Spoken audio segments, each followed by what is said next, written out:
اینجا بزرگترین شبه جزیره کنار دریای آدریاتیک ایستریا هستش.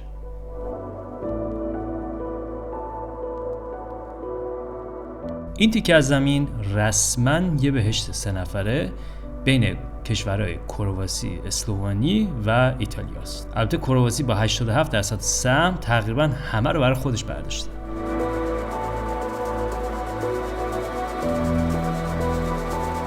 این منطقه اونقدر خفنه که فقط توی سال 2023 30 میلیون نفر توریست داشته. من سفرمو از ریکا شروع کردم. همین که رسیدم یه دوست قدیمی رو دیدم و اون شد تور لیدر افتخاری من.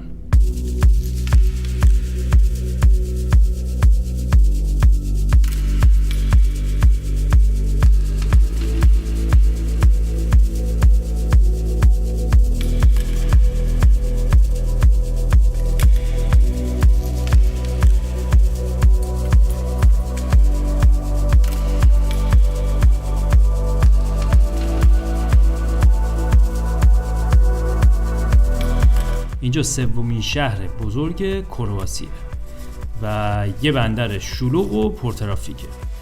اولش رفتیم پارک هیروا که همون میشه هیروز که خیلی آروم و نایس بود.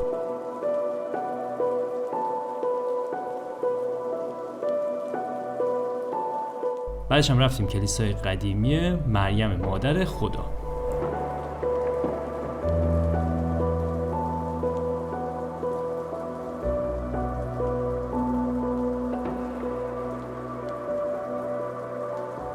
اما ستاره اصلی ریکا قلعه ترسات یا همون ترسات کسل.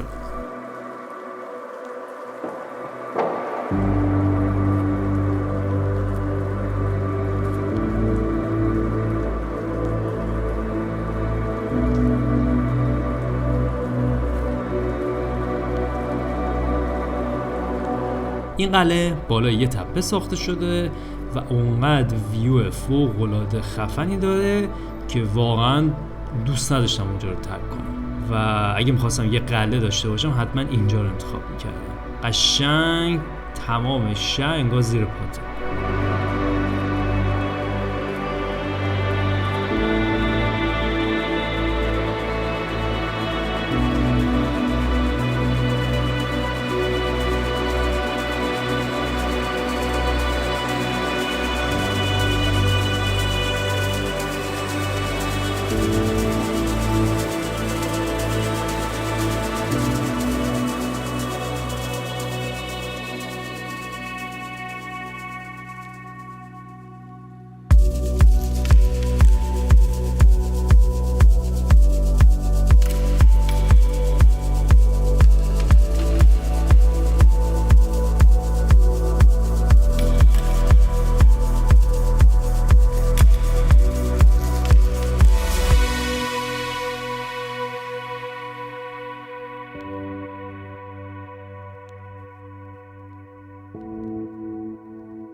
بعدش حرکت کردم. روز بعدش رفتم سمت پولا، رسما پایتخت تاریخ رومی هاست توی کرواسی.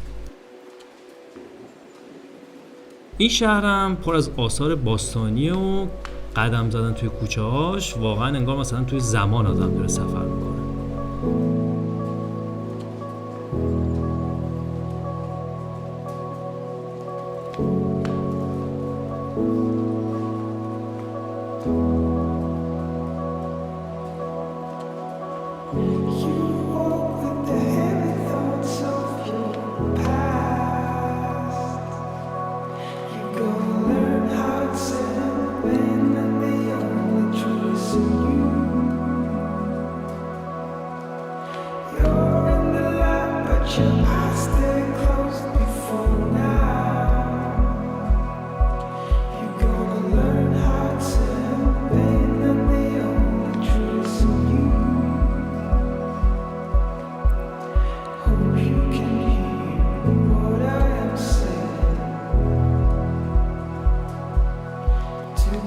اما مهمترین منطقه دیدنی پولا آمفی‌تئاتر رومی بودش یا همون آرنا بودش.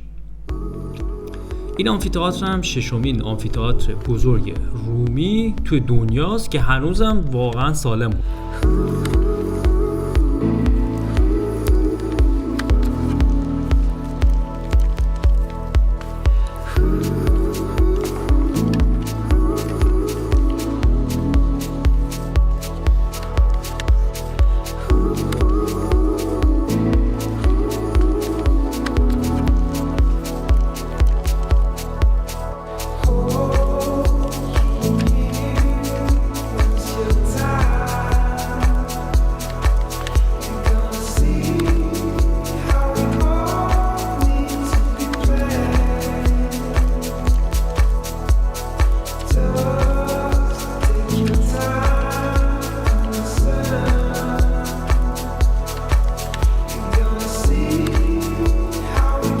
فقط تصور کنید که یه زمانی اینجا محل جنگ‌های خونین گلادیاتورها بوده، ولی الان فقط شده محل سلفی گرفتن ما توریستا.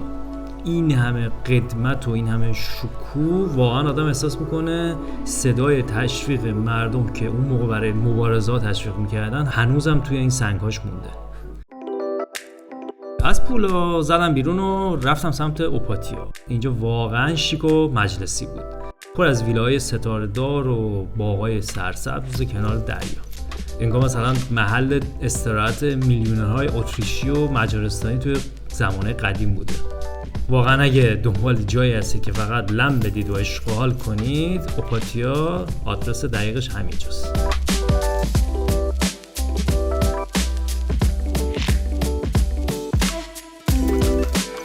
بعدش هم یه توقف کوتاه توی پاژین داشتم. یه شهر قدیمی و کوچیک با کوچه‌های باریک که هر گوشش واقعا تاریخ رو توش قایم کرده. اگر هم دنبال یه گنج پنهان توی ایستریا میگردید، دقیقاً همین کوچه‌ها رو یادتون بمونه. بعد از پاژین یه سر رفتم به سمت پورچ.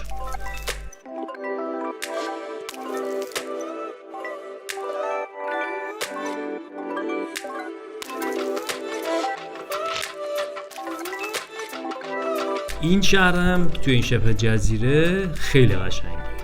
مهمترین جاذبه توریستیش هم بالیستیکای یوفرازیان که به انگلیسی میشه یوفریزیان باسیلیکا.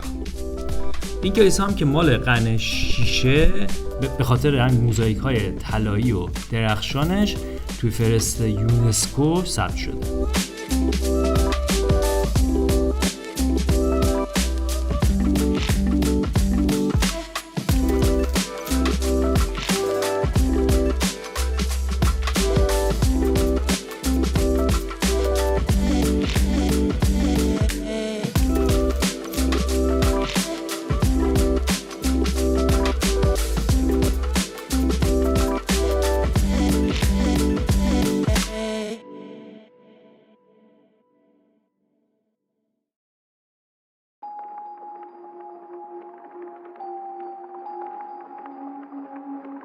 خلاصه که ایستریا با اون سواحل آبی جادویی و بناهای باستانی خفنش حسابی منو تحت تاثیر قرار داد. اگرم دنبال یه سفر اروپایی متفاوت واقعا هستید که هم دریا داشته باشه و هم تاریخ، واقعا من ایستریا رو بهتون پیشنهاد میکنم و تو لیستتون حتما قرار بدید.